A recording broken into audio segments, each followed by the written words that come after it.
Bonjour, je suis Marcel Hugues Ibigamissine de nationalité gabonaise.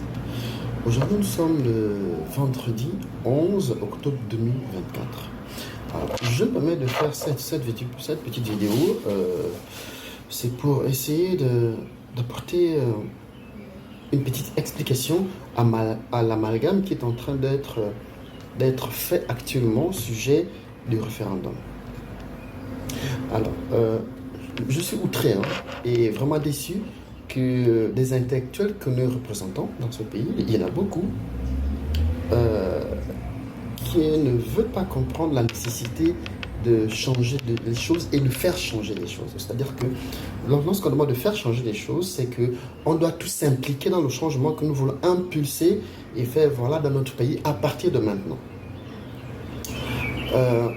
Je tiens à rappeler à toute fin utile que le référendum, même si on n'en parle pas beaucoup ou quasiment pas, le référendum qui va se passer bientôt dans notre pays, c'est 3 ans. Je m'explique. 3 ans, c'est parce que le référendum va permettre l'adoption de la nouvelle constitution, primo. Après, l'adoption de nouveaux codes électoraux, secondo. Et dans ce même référendum, nous devons adopter le nouveau code de nationalité. Parce que je crois que pendant le dialogue, parce que moi personnellement, j'ai soumis des points, j'ai soumis un nouveau code de nationalité entièrement rédigé, donc avec des modifications que j'ai apportées par rapport à certaines choses que je voulais voir changer dans notre pays. Donc je me suis permis de soumettre ça. Et je pense que pendant le dialogue national, il y a des points qui ont été pris en compte parce que il y a des commissions qui ont été faites et parmi ces commissions, il y en a qui traitaient de nationalité, d'autres traitaient d'économie, de social et autres. Ça veut dire ceci, lorsqu'on va aller pour le référendum, il devrait être question d'adopter les trois, c'est-à-dire d'adopter la nouvelle constitution que nous ne connaissons toujours pas parce qu'il y a trop d'amalgame. On est en train de confondre le président Oligui avec le référendum. Et je pense qu'il faut qu'on éclaire l'argent parce que ça fait des confusions. Même chez moi, ma grand-mère, on a tiré tout le temps à table parce que d'après ce qu'elle écoute à la télévision, si on vote non au référendum, ça veut dire qu'on est contre Oligui. Il faut qu'on mette la lumière dessus parce que ça induit les gens en erreur et ce n'est pas bénéfique pour notre jeune démocratie parce que nous sommes une démocratie balbutiante. Il ne faut pas qu'on se le tâche. Après 30 ans, il n'y a rien qui a changé et c'est toujours l'impression de royauté que ça donne dans ce pays. Maintenant, lorsqu'on revient au principal sujet des référendums, lorsqu'on dit référendum, c'est-à-dire qu'on a des choix acceptés, oui ou par non. Généralement, soit on est pour, soit on est contre. On ne peut pas être pas sûr ou pas très sûr. Ou non. C'est ou on est contre la nouvelle constitution, ou on est pour. Et lorsqu'on va faire un petit sondage, si on se rend compte qu'il y a plus des actes positifs de la nouvelle constitution par rapport aux actes négatifs, je pense qu'on peut accorder le bénéfice du doute. Même s'il est dit qu'une fois adopté, rien ne sera changé parce que la constitution ce sera telle, mais je pense qu'il faut expliquer aux gens. Dites aux gens, moi c'est ma position, c'est ça que je suis dans. Malheureusement, chaque fois j'ai demandé à participer à des émissions, je ne suis pas invité, ce n'est pas un problème, mais je pense qu'il faut qu'on fasse comprendre aux gens que le référendum, c'est adopter la nouvelle constitution, c'est adopter la nouvelle loi électorale, c'est-à-dire le code électoral, c'est adopter le nouveau code de nationalité qui protège le Gabonais. C'est important de le savoir. Parce que le code de nationalité doit protéger pardon, le Gabon d'abord, mais c'est également les Gabonais d'abord. Parce que quand on dit code, ça veut dire que ce sont les lois et règlements qui rentrent dans le cadre de la protection de ce que nous sommes. Alors, maintenant, lorsque je reviens dans la Constitution, j'écoute un peu les gens de gauche à droite. Pour moi, le point saillant, lorsqu'on parle de Gabonais de père et de mère, je suis quasiment les premiers à avoir insisté sur ça. Et j'insiste là-dessus. Le président de la République doit avoir résidé au Gabon minimum 3 ans. Ça, c'est normal. parce qu'on ne peut pas être aux États-Unis, en France, et venir dire qu'on connaît la réalité que vivent les Gabonais. Ce n'est pas possible. Donc il ne faudrait pas qu'on se trompe, il ne faudrait pas qu'on soit de mauvaise foi et qu'on veuille tromper les gens.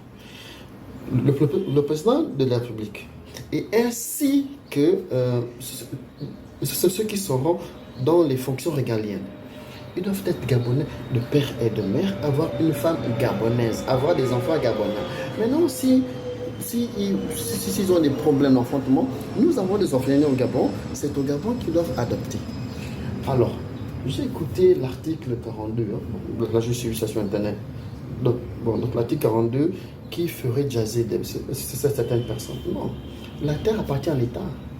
Je suis désolé, la terre appartient à l'État. C'est comme ça partout. La terre appartient à l'État. Si l'État estime que votre maison se trouve sur le passage d'une infrastructure d'utilité publique, l'État est en droit de t'enlever de là parce qu'il faut travailler pour l'intérêt de la nation. Donc pour moi, ça ne cause pas de problème. Alors, j'ai encore entendu sur la nationalité. Non, ça là, ça ne pose aucun problème. Le président de la République doit avoir une seule nationalité. Les ministres régaliens, les ministres en général, doivent avoir une seule nationalité. On ne peut pas se prévaloir de deux nationalités et être ministre. Je suis désolé, tout ça doit s'arrêter. Alors, lorsque nous revenons au principal sujet de notre vidéo, c'est de faire cesser l'amalgame. S'il vous plaît, ceux qui ont été choisis, parce que moi je dis choisis, qui ont été choisis pour sensibiliser les gens.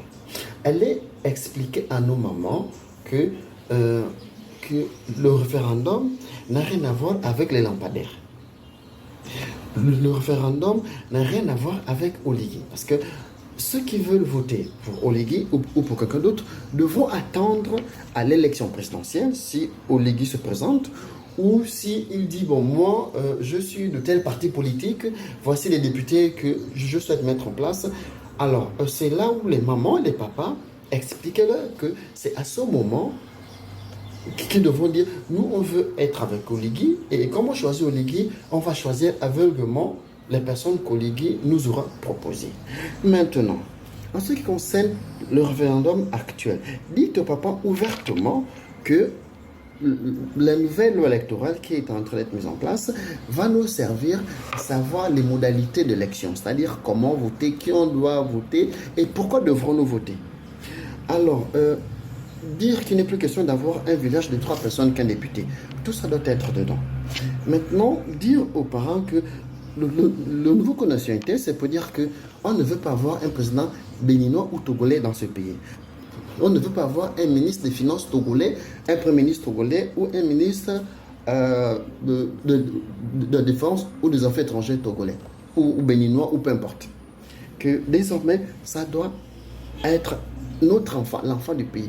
Même si nos enfants qu'on fait ailleurs, ce sont aussi nos enfants, mais il y a des responsabilités qu'on ne peut pas confier aux enfants qui viennent d'ailleurs. Ce sont nos enfants, on a aimé nos femmes, d'accord, mais si on choisit d'aimer nos femmes qui viennent de l'extérieur, c'est qu'on a choisi aussi que nos enfants ne servent pas à des fonctions régaliennes. Parce qu'il faut protéger l'identité nationale. La souveraineté nationale voudrait que certaines prérogatives reviennent aux nationaux, de souche de père et de mère. Même si d'aucuns me diront oh non, mais ceux qui ont volé, ce n'était pas le camarade de souche. Si, mais lorsque le temps viendra, on pourra les sanctionner. Pour l'instant, donnez aux gens la bonne information. Dites aux mamans que les lampadaires qu'il y a en route là, c'est pas le oui au référendum, parce que le référendum nous engage notre pays pour 10, 20, 30, 40, 50 ans, 100 ans. C'est-à-dire que ce qu'on va voter là, si on n'encadre pas bien ça, on est parti pour une situation que nos enfants ne pourront pas changer. C'est-à-dire qu'on sera responsable de ce qui va arriver à nos générations futures. C'est ce que j'ai à dire. Sur ce, je vous dis bonjour chez vous. Et si j'appelle pas trop, c'est parce que je suis fatigué de parler. Excellente journée.